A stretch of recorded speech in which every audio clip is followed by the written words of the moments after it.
Hello, everyone, and welcome to this week's episode of the NatureCity podcast. I'm your host, Carl Pradelli, and I'm also the CEO and co-founder of NatureCity, having started the company over 20 years ago with my wife, Beth. And since then, it's been our privilege to have served over 500,000 Americans by offering them the best supplements we can make. Today, we're going to discuss the first two of four supplements for heart and cardiovascular health that we believe should be part of everyone's day.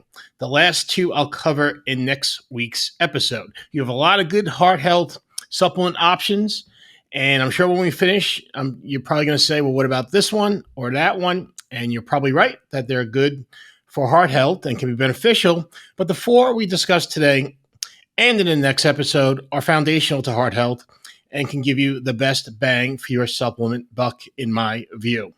I'll cover the first two today and the other two next week. So let's jump right in. Any discussion of heart health and supplements has to begin with omega-3s, and specifically the omega-3s EPA and DHA. It's been 50 years since scientists first established the link between omega-3s and heart health, which really started by looking at the diets of certain heart health cultures like the Japanese and indigenous people in Greenland and in other Arctic regions. The common factor of these populations is they all consume lots of fish, which led to the link between heart health and omega-3s.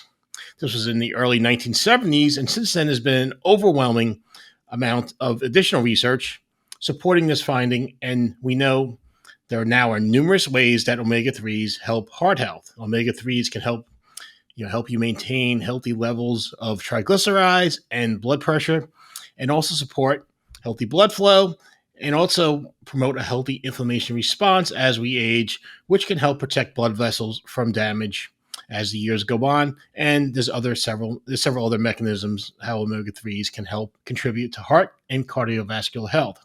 Now, since omega-3 levels tend to be low, below ideal levels for Americans, just a diet-related factor where we probably don't eat as many fish, rich in omega-3s. Because of this, taking a good quality omega-3 supplement is a good idea for most of us. While there are some other sources emerging, like algae, fish oil is still the best and most efficient way to get adequate amounts of EPA and DHA daily. When choosing a good quality fish oil supplement, there's a few things to look for. The first, of course, is potency. Generally the target is taking about 1,000 milligrams of EPA and DHA daily.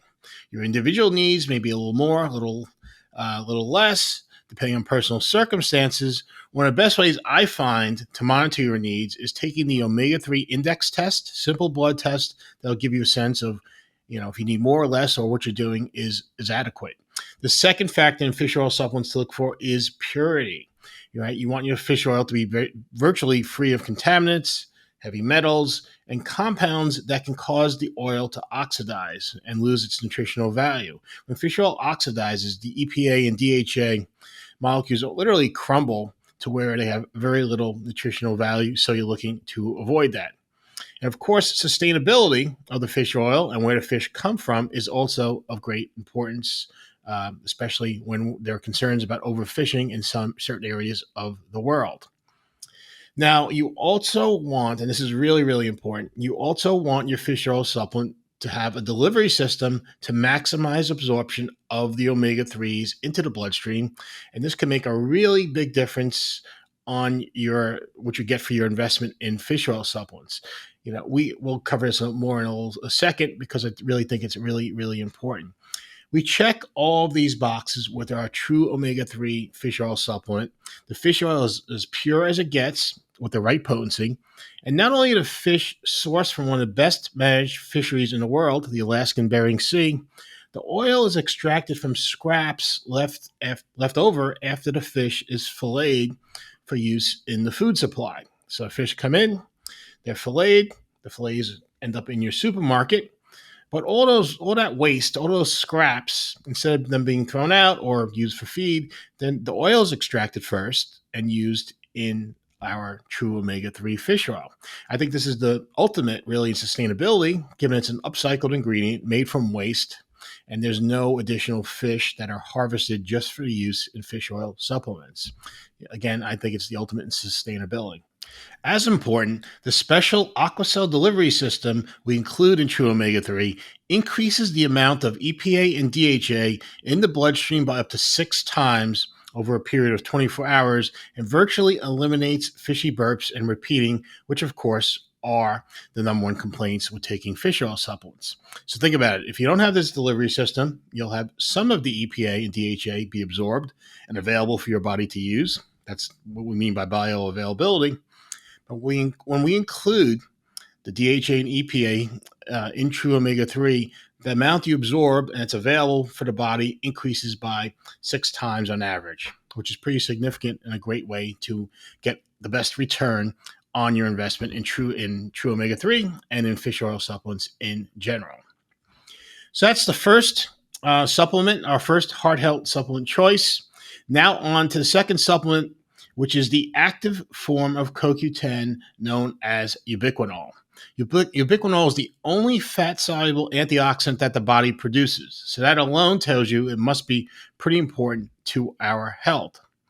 As an antioxidant, ubiquinol works in the fatty parts of the cells and cell membranes to protect the cell and the cell mitochondria, which are the powerhouses of cells, against free radical damage and oxidative stress. As important, ubiquinol plays an important role in cellular energy production and it really helps fuel the pumping of blood, which is why it's so valuable for heart health. In addition to supporting healthy blood flow, this can help you maintain healthy blood pressure too. As I mentioned, ubiquinol is the active or reduced form of CoQ10, and about 90% of the CoQ10 our bodies use is ubiquinol. CoQ10 also exists in the oxidized form, which is called ubiquinone. Now, our bodies can convert ubiquinone to what it needs, which is the ubiquinol, using a multi-step process. But two things happen as we get over the age 30. One, the CoQ10 and ubiquinol our bodies naturally produce declines, and this decline accelerates as we get into our 40s, 50s, and beyond. But two, this is kind of a double whammy, our body's ability to convert ubiquinone to the active ubiquinol also declines as we get older. That's why for most people, we recommend taking a CoQ10 supplement made with the active ubiquinol form, so no conversion is needed. That sounds straightforward, but that's not what most CoQ10 supplements you see for sale include. They instead have the oxidized ubiquinone form of CoQ10 that your body needs to convert, which is less efficient as once you get over the age of 30.